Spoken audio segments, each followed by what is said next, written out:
Hey guys, welcome to the Pistons Talk post-game show. Hope you guys are having a great night so far. Your Detroit Pistons lose 124 to 118 to the Boston Celtics. What we're going to do, if you're new here, we're going to break down each individual quarter.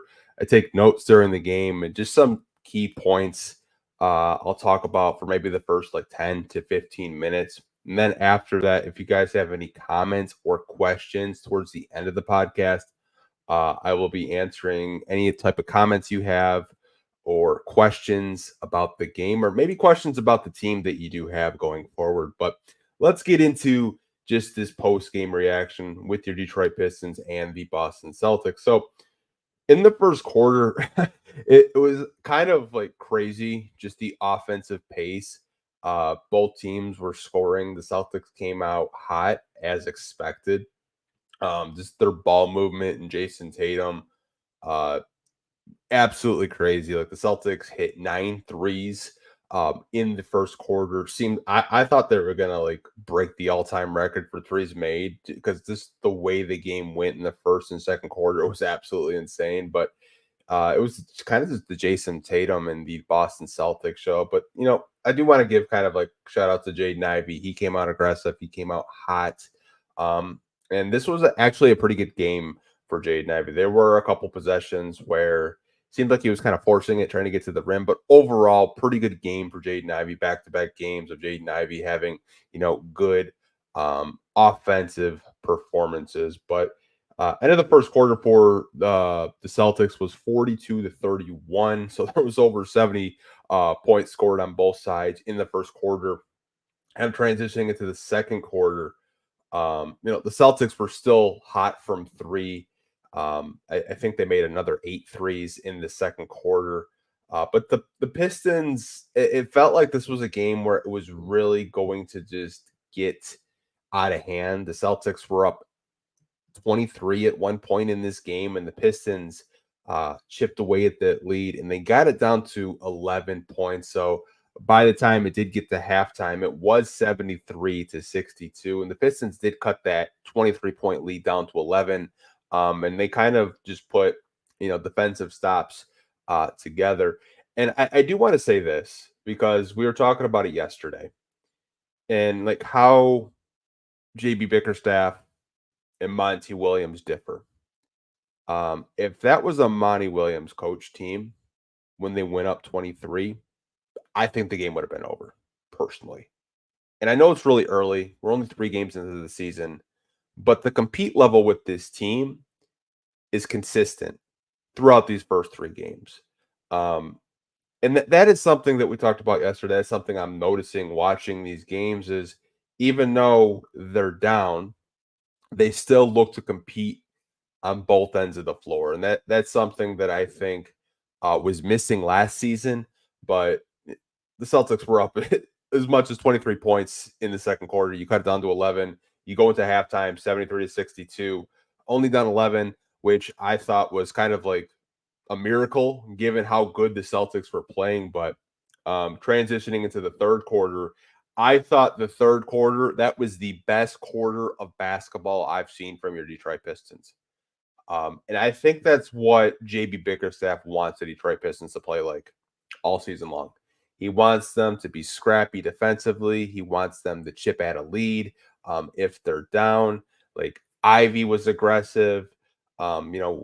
We just kept battling, kept chipping away at that lead. The defense picked up. Isaiah Stewart made some, great defensive plays in that third quarter. Cade, Ivy, Malik Beasley, the vets were just, contributing, hitting big time shots. I really liked the third quarter. I thought the third quarter really propelled our confidence. You could hear the crowd getting into it. Johnny Kane was on the call. He was getting into it. Johnny Kane is just such a I love George Blaha, but he's a breath of fresh air, kind of like a younger voice on the call. And I'll kind of get a little bit off topic there, but I thought the third quarter is kind of what our identity is going to be with this team. Scrappy, hard nosed, defensive team. And if you play the way you did in the third quarter, for a full 48 minutes, you're going to win on most nights. And I told you guys yesterday, this is a young team. They're going to be inconsistent, but I'm telling you, you play like you did in that third quarter against the Boston Celtics that just won an NBA championship. You're going to give teams a lot of difficulty playing against you. That third quarter to me, like I know we lost the game, but I absolutely love the energy. Love the back-to-back stops, getting back to the game, regaining the lead. They ended the third quarter 94-93, taking a 1-point lead going into the fourth quarter, and kind of like that hangover of the what's the word I'm looking for? The hangover of playing good defense carried over into the fourth quarter, and you had vets like Malik Beasley, who had a really good night off the bench, hit threes. You had key defensive stops. But the one thing we talked about in last post game show was not being able to close out a game, not being able to, stack the lead that you had. Now, it was 112, 106, you guys, for a good 5 minutes. No one was scoring the basketball. I honestly think that I can't remember who said it on the last podcast that we had. It was a live chat. I'd love to give this person credit, but I don't remember who it was. But this team needs a closer. Now, if that is going to be Cade Cunningham, great. If that's going to be one of the veterans like Tobias Harris, who had a bad game tonight, if it's going to be Malik Beasley, if it's going to be whoever it may be on this team, I think when you have a lead, you need in the fourth quarter, granted, you're up 6 points.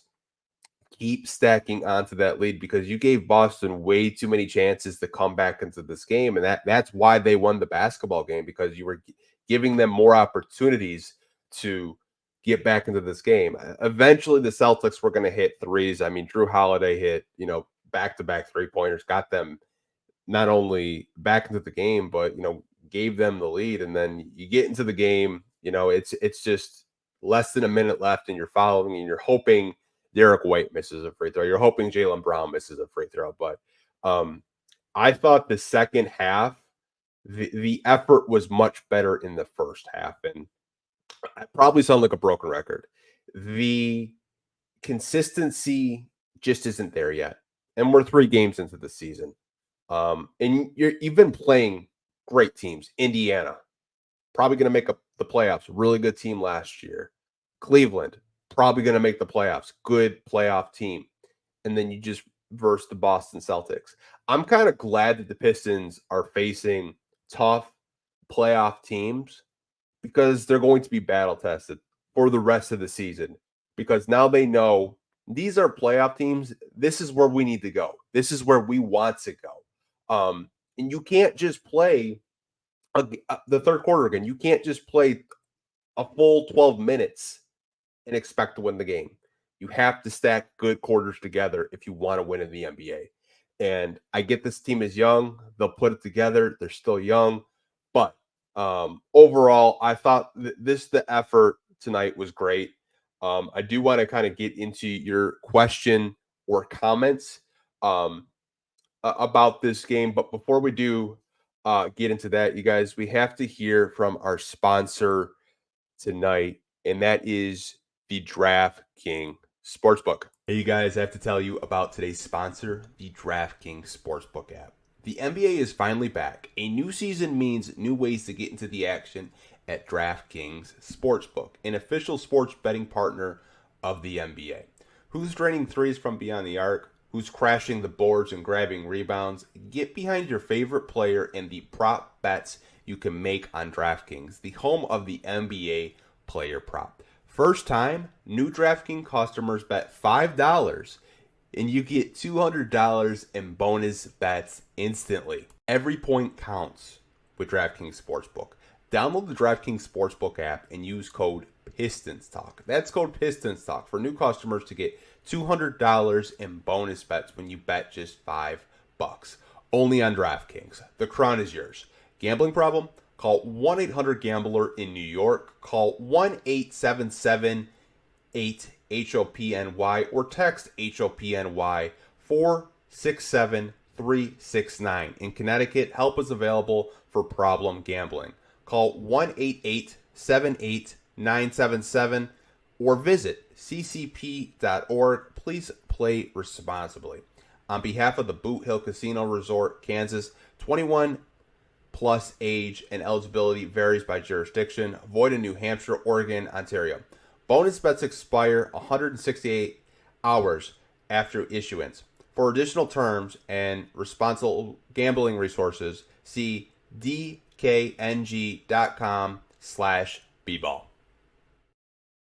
And we are back. I'm glad you guys are still, tuning on in. Obviously, your Pistons do lose to the Boston Celtics tonight, 124 to 118. But this is the time of the podcast where we're going to be getting into your questions, your comments. Maybe there's something that I didn't talk about in my first through fourth quarter notes. So the floor is yours. This is an opportunity for you guys to ask questions. Maybe it's not a question, maybe it's a comment, something you saw out there. So I'm going to scroll through some questions and comments about this game tonight. So give me a couple of minutes just to kind of scroll through the comments and questions with you guys. This actually comes from Johnny. Johnny was actually talking about the game yesterday. He thought the Pistons were going to get blown out, but he had left a comment saying, "I'm glad I was wrong about the Pistons getting blown out, but at the end of the day, we lost again. One positive is that Duren and Stu were used more in the offense. Fontecchio had a decent night too." Yeah, this was a very close game. I didn't think that it was going to be a blowout, just given Jaylen Brown's comments. Uh, in Bally Sports, I call them Bally Sports, FanDuel Sports Network played that video from the Celtics media day multiple times throughout the broadcast, and even reporters, like a friend of the show, Eric Vincent, he had posted an interview clip about asking JB rather, excuse me, about the comments that Jaylen Brown made about not taking the Pistons seriously, featuring Sam Hauser and Peyton Pritchard more, and how they can kind of just take a night off. I thought that this was a game that they probably circled on their calendar, and the players, I guess, were aware of what Jaylen Brown said about the Detroit Pistons not taking them seriously. I think after tonight, he even though the Celtics won, a lot of people on Twitter were clowning Jaylen Brown because he did not have a good shooting night. You can look at the box score. He had a really difficult time, finishing around the rim, a lot of contested shots, and the Pistons really took the challenge on defending him. I think more than anybody. I mean, even Tobias Harris got a flagrant foul, elbowing him in the chin, which I don't think was actually a flagrant foul because Jaylen Brown fouled him twice. But I'm not going to get into that foul call because the refs have just been absolutely terrible to start the season, not just for the Pistons, but both sides of the basketball. But yeah, it's positive to see Duren being active. I don't think he missed a shot tonight. Stu didn't fall out of the game. He had some key moments defensively. Did finish some putbacks, and Fontecchio had a good game. I would have liked to see Fontecchio out there down the stretch. I thought he played really well tonight. He was moving his feet defensively. He was hitting 3-point shots, but I'm not really gonna nitpick rotations because this was actually a pretty close game in my opinion. Get to some more comments and questions from you guys, but appreciate you guys watching this. If you can, definitely hit that like button. Does help out the YouTube channel, and this is how the way the YouTube algorithm, I can't say algorithm works, but do appreciate you guys watching. We have a comment from Cliff and Clean's Kettlebell Coaching. Fourth quarter execution and turnovers are the difference with this team being a bottom 5 and a 40-plus win team this season. Cliff, I 100% agree. I thought, the turnovers were better tonight, but you still, if you're going to win basketball games, try to keep turnovers for the whole game, like around 8 to 10 if you can. The Cavs game was 22. the turnovers, I think, are still an issue, but they did kind of clean up the ball movement tonight. There were turnovers tonight that were just kind of like head scratchers, kind of like this lazy passes again. But I thought in the third and fourth quarter they got a little bit better at them, but still, I think there's room for improvement. So I do agree with you there. And kind of the execution in the fourth quarter as well. Like, I know I mentioned it. Like, I would have loved to see Fonseca go out there. And I don't want to nitpick on rotations because we're only 3 games into the season. And this is a long season, but I felt overall that some expectations with Pistons fans, like I saw someone saying that Pistons are going to win 40 games this year. I don't see it. I think they're around that like 25 to 28 game range because you're going to have nights like this, and you're going to have nights like when you play the Cavs and you turn the ball over 20 plus times because they're young and they don't have a lot of experience, even though they did bring in veterans to help this team get better. But my expectations for this team haven't really changed. I know they're going to be high points and low points. And right now, these are just low points for the Pistons. Even though we lost the game, I feel like you can still take a lot of positives out of just a defensive effort in the third quarter tonight.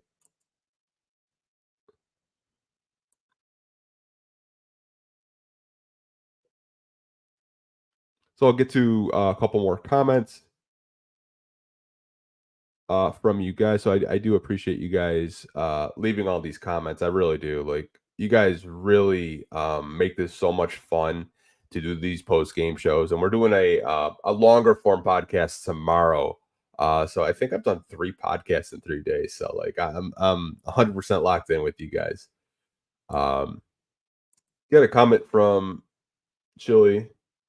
Says Tech fits with Ivy and Kate on the floor. Yeah, he does. Like, I would have loved to see him out there. Seemed like he was starting to get hot. He was, hitting his 3-point shots.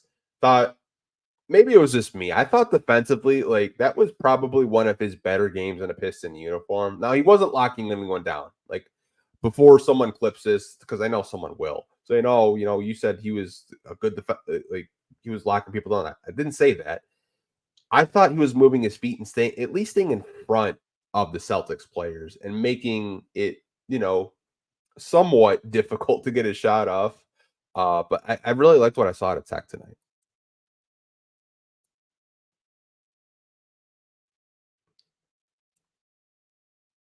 Got a comment from Devon. Shout out to Devon. They have to beat the Heat and the 76ers despite the loss. I think they look good so far. Yeah, the schedule doesn't really do the Pistons any favors. Um, I think the 76ers is actually a winnable game, and then you do play the rebuilding Nets. So next week you do face a couple of teams that I think you can beat. The 76ers, why I mentioned that is because Joel Embiid and Paul George are injured. And they have like Kyle Lowry out there who still a serviceable player, but he's not the same player he used to be. I think the 76ers game is a winnable game. I mean, you compete like you did tonight in the second half against the 76ers, you might, pull up an upset and get a win there. Miami's always a head scratcher because it seems like the Pistons always get up to play the Miami Heat. It'll be interesting to see on Monday how they come out and play them, Devon. But yeah, they have 4 games next week, so it'll be really interesting to see how they bounce back from this loss because you have 4 games next week against some pretty good caliber teams outside of Brooklyn, really. I have a comment from Mr. Longitude. I know Durant is young, but we really need a big that can play defense. He's a huge liability on that end. I agree. I agree. You guys know me. I make a lot of videos during the summer. I made a lot. We did a lot of podcasts during the summer. You could probably go back and check. Like I told you guys, I wanted a rim protection backup center because I thought it was so crucial for his development. Yeah, Duran's 20. He's not going to be 21, I think, until I believe next month. But still, um, there's flashes of where he tries to protect the rim, but there are plays also where it's like he's not fully locked in. And I just have to keep reminding myself that he's 20 years old. I don't want to, kind of give up on him yet, but I do agree with you, Mr. Longitude. Defensively, he's not consistent. Offensively, I thought he played well tonight. Like you look at the box score and you watch the game, he played really well tonight. But defensively, I think he still needs work, and he probably knows that. The coaching staff knows the Jalen Duran. If this team wants to kind of have those play-in tournament aspirations, I think him locking in defensively and being more consistent on the defensive end is going to be crucial for this team.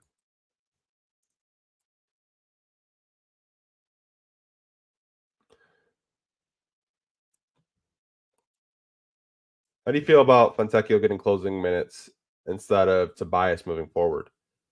If Tobias, I don't expect Tobias to keep kind of having like these poor shooting performances tonight, but I wouldn't be opposed to it organic because whether you want to have Tobias close out or Simone Fontecchio, I think you have options there. Me personally, I probably would like to see Simone close out because nights like tonight, where he was feeling it from the outside, he was active defensively. Me personally, I probably would have liked to see Simone Fontecchio close out the game. Don't really know why he didn't really get more minutes down the stretch. But again, I'm not going to nitpick rotations 3 games into the season, but I wouldn't be opposed to see a Simone Fontecchio closing.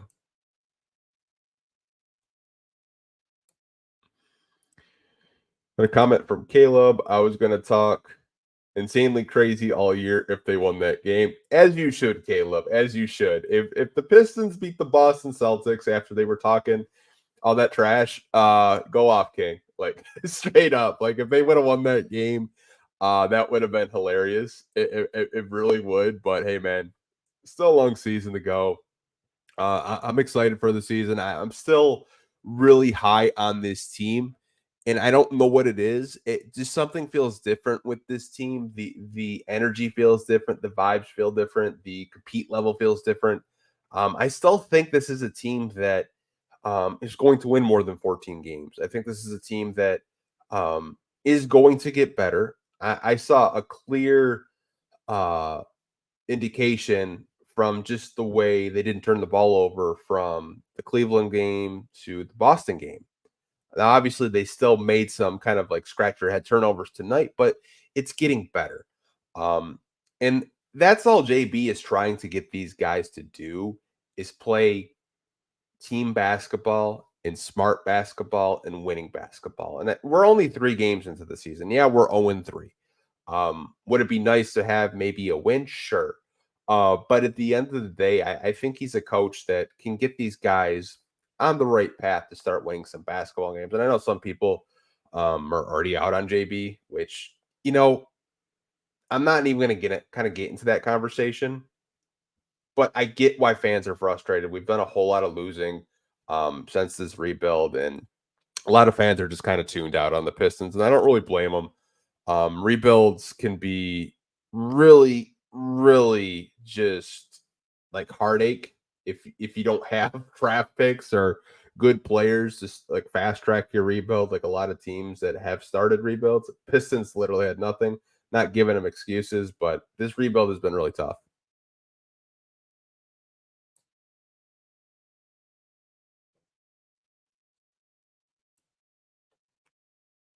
Get to a couple more comments with you guys. Do appreciate you guys just coming on. And we have 90 people in here, so shout out to you guys for watching and just dropping comments. So get to a couple more comments because I got nothing better to do with you guys. If I'm being completely honest, got all my work done, so I'm free. Up try to maybe another 10 minutes or so, but um, just kind of scrolling through comments right now.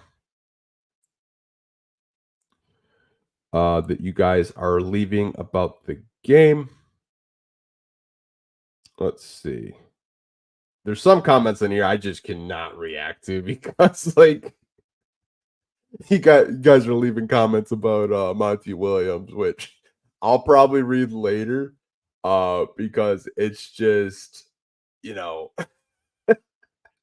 maybe do an after dark uh podcast one time and just read all of these Monty William comments that you guys leave in some of these live streams because they're wild. We do have a comment from Chuck Brewer. I have not seen Chuck in quite some time in a live stream. But shout out to Chuck. He said, I give Duran a half a year to see what actual coaching does for him. Last year was worse than we can imagine for his growth. Yeah, I think that when we talk about Duran, it's always defense, Chuck. And I honestly think that I've seen some flashes this year where he's attempting to try to block shots. He's attempting to at least play defense. He didn't do a whole lot of that last year, but I don't know how this new regime feels about him. I don't know how this new regime feels about any of the players on this roster. I mean, Ron Holland and Bobby Klitman are the only rookies that Trajan drafted, and he did make some free agency um, acquisitions and signings, but I mean they're very short term deals. He's keeping the Pistons cap space I think pretty wide open. There's probably a plan with Trajan Langdon. He seems like a guy that has a plan, but it'll be really interesting to see throughout the season, Chuck, if Duran does progress into at least a center that attempts to block shots. Because there are nights where, like tonight, there were maybe one or two good possessions where he played defense, but there was a lot of possessions where it didn't seem like he was locked in for the full 48. And again, whether you want to say that it's because he's young or whether you want to say it's just an effort thing, I just don't know what it is. Because he has all the tools to be like a plus defender. Being as tall as he is and his wingspan that he has, it's really puzzling. I can't really put my finger on it, like what's not clicking for him, but I honestly think that I'd hold on to Duran for a little bit longer because I'd hate to see him get developed somewhere else, and then we're kicking ourselves because we gave up on him too early. But that's just kind of what I'm thinking. Um, do have a comment from Zach. It's an Asar question. You think Asar in that game? You think Asar is the game changer tonight? Yeah, I think if you had Asar Thompson defensively, he does bother some shots. He probably takes on Jason Tatum. Jason Tatum probably doesn't have the game he had from the outside, in my opinion, Zach. We saw last year, Asar was such a plus defender that he impacted the game a lot when he was on the floor, and when he was off the floor, teams started scoring more. Yeah, Asar is definitely a game changer, and hopefully we do get some news about him possibly returning soon. I know there was an injury report that he can up his conditioning, whatever that means. There's not really clarity with that, but I think when he does come back, the defense is going to get better, and I think just as a defender, he's going to help Jalen Duren, I think, a lot on the weak side because he's such an active and switchable defender. But yeah, Sar definitely would have helped the Pistons tonight if he was available.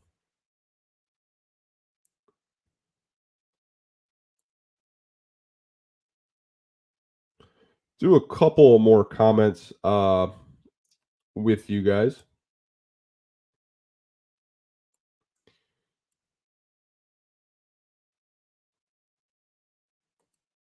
Got a comment from here's Johnny. Shout out to him. It's all about balancing the yin and the yang. Duren and Stu, too much dog, not enough cat. Caden Harris, too much cat, not enough dog. Oh my god, I love this comment. I be getting into this year. Hashtag cat dog. Oh my god. Bro, like I can't even like react to this comment. It actually just made me laugh. Thanks for the laugh, Jack. Oh my god. Bro. That's the comment of the night. I'm telling you guys, I'm posting it on Twitter tonight. I'm telling you. That is probably the funniest thing I've read all day. Shout out to Johnny, man. That is hilarious. Got a comment from Team Savant saying Ivy's defense is underrated. Yeah, his defense has gotten a lot better.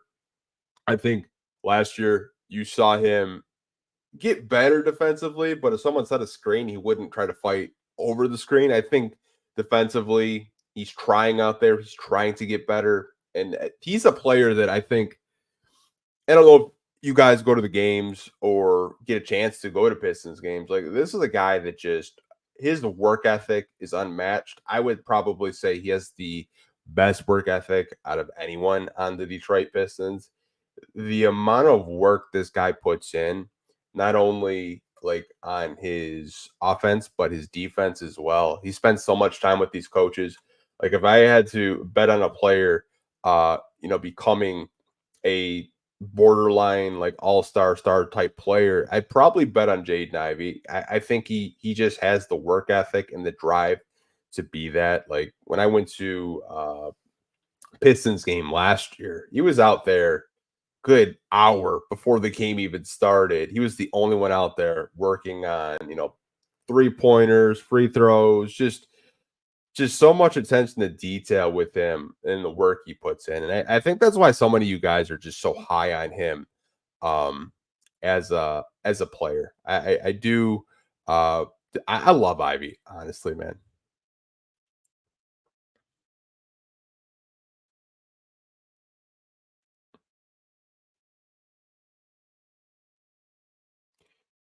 We got a comment from I'm not even gonna try to pronounce that name, but they said Stewart's D is good. What's even better is he can switch and guard anyone from 1 through 5. I just wish he was a little bit taller. He would be the perfect center. I said that yesterday. I said if Isaiah Stewart was 2 inches taller, he'd be the perfect backup center, in my opinion. Um, because he's contesting shots. He's trying to protect the rim. It's just not his fault that, he's not a 7 footer. But I do like Stu's switchability. I know some people they're pretty low on Stu. I know the fan base as a whole is pretty low on Stu. Don't really understand why. I think the role he's in right now is perfect for him. I think a lot. Me personally, I've always thought like you put him as a backup five. I think he could be serviceable. I think tonight was the one game where offensively he made an impact. The previous 2 games he got into foul trouble. Maybe he's trying to adjust from not starting and not just strictly being a stretch four like he was last year under Monty Williams. But I do really like Stu off the bench backing up Jalen Duran. And a comment from Johnny. Speaking about Tatum, the announcer said this is his 7th game in scoring 30 plus points on the Pistons. Hopefully, we can end that streak on December 4th. Yeah, Tatum, like, it would not surprise me if Tatum wins MVP this year. It really wouldn't, Johnny. But yeah, if the Pistons can break that streak sooner than later, they should. You don't want a guy, saying like I'm going to score 30. I've done it, 7+ times. Like, these guys really aren't. They're not guarding me. I can get anything I want on them. Yeah, I hope they do break that streak on December 4th. The comment from Caleb. I feel like Stu just needs time to get comfortable. Yeah, like you have to think like he was starting for the last like what 2 years, and then they're like, we need you to be a stretch four, even though that's not really part of your game. And he did it pretty well last year. Like, shot high volume from three, I think around 38%, which was a career high. And JB is using them as more as just kind of like down low, bang down low in the post, like just kind of be like that energy, that glue guy off the bench. And I think that's more his role, Caleb. Personally, I thought the Pistons last year were just kind of experimenting to see if he could be a stretch four, which now that's a skill he does have. That's great, but you have to play to these players' strengths at the end of the day, and I think JB understands that. And I really like the way he's been using Caden Ivey, kind of staggering them. I think that's what should have happened last year personally, but I'm pretty pleased with JB as a coach. I know we're 0-3, but um, I think this team is going to win more basketball games this season for sure. Do one more comment, maybe one or two more comments. I lied. And then we'll wrap up this podcast, and we'll see you guys tomorrow around 7:30 or 7:45. We'll kind of do just a longer form podcast and just kind of talk about the games of the week and just some fun topics for you guys. But we have a comment from 313 Retro Gaming. Uh, I'm not understanding what JB thought Tobias back in the game. He should have left Simone out there. Plus, he waited too long to bring Beasley back in. Yeah, we kind of talked about that earlier. I thought that you should have left Simone out there. Seems like he had more of the hot hand versus Tobias, who kind of struggled tonight. But I'm not expecting Tobias to have nights like this throughout the season.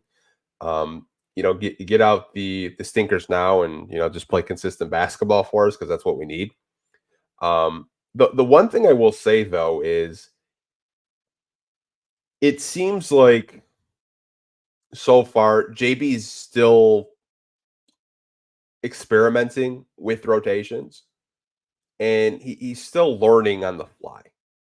Um, Now it'll be interesting to see, does he adapt throughout the season with the rotations? Because maybe, for example, like let's say this wasn't the third game of the season. Let's say it was like the 50th game of the season. And Tobias isn't having a good night, but Simone is. I'd like to think JB would rather have Simone out there finishing the game. But I still think JB's honestly kind of just learning these guys, still experimenting with his rotations. And I think throughout the season, we'll see kind of a tighter rotation with him, maybe 8, 9 guys on a nightly basis. But I can't get too upset and just have like rage bait and say like his rotations are trash because it's only 3 games into the season. I'm not going to do that, but I do kind of like the direction this team is going in, just from a compete level, because the compete level I think has been more consistent than it was last year. We'll do one more comment, you guys. I know I lied. I've been doing that since I was a little kid. I always say one more, and it turns into like 100 more. Well, we'll do one more. I promise this time. Comment or question from you guys, and it is a comment from 313 Dreams. Honestly, trying to find a Ivy comparison. I'm thinking Malik Monk. Hmm, that's interesting. A Jade Ivy comp. I'm not going to say John Morant. I'm not. I don't know if you guys remember, like coming out of the draft, everyone thought that, you know, oh, this is going to be the next John Morant. I don't think Jade Ivy's a John Morant type.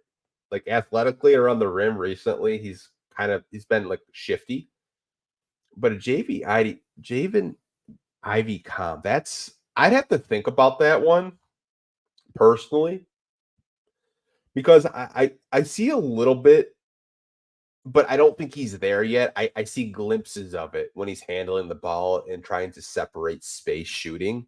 I see a little Zach Levine, and I know that sounds crazy.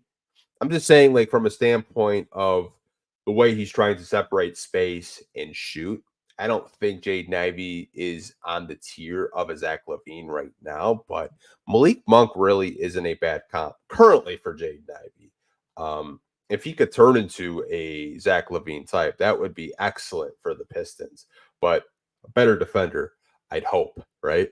Um, this is something I'm probably going to think about for the next couple of days. Like, comparable wise, how would you view Jaden Ivey with today's players in the NBA? And if you guys have a comment, definitely drop it down below. But we're going to wrap up this podcast, you guys, and I will talk to you guys tomorrow. We're going to be just recapping the NBA, the Pistons season so far, if we should be worried or not. with these young Pistons. I'll be joined by Zarek. I know a lot of you guys do like Zarek, so he's going to be joining me around 7:45 tomorrow evening. But appreciate you guys watching for the last 40 minutes or so. I will talk to you guys tomorrow. Hope you guys have a great night and talk to you guys soon. Peace.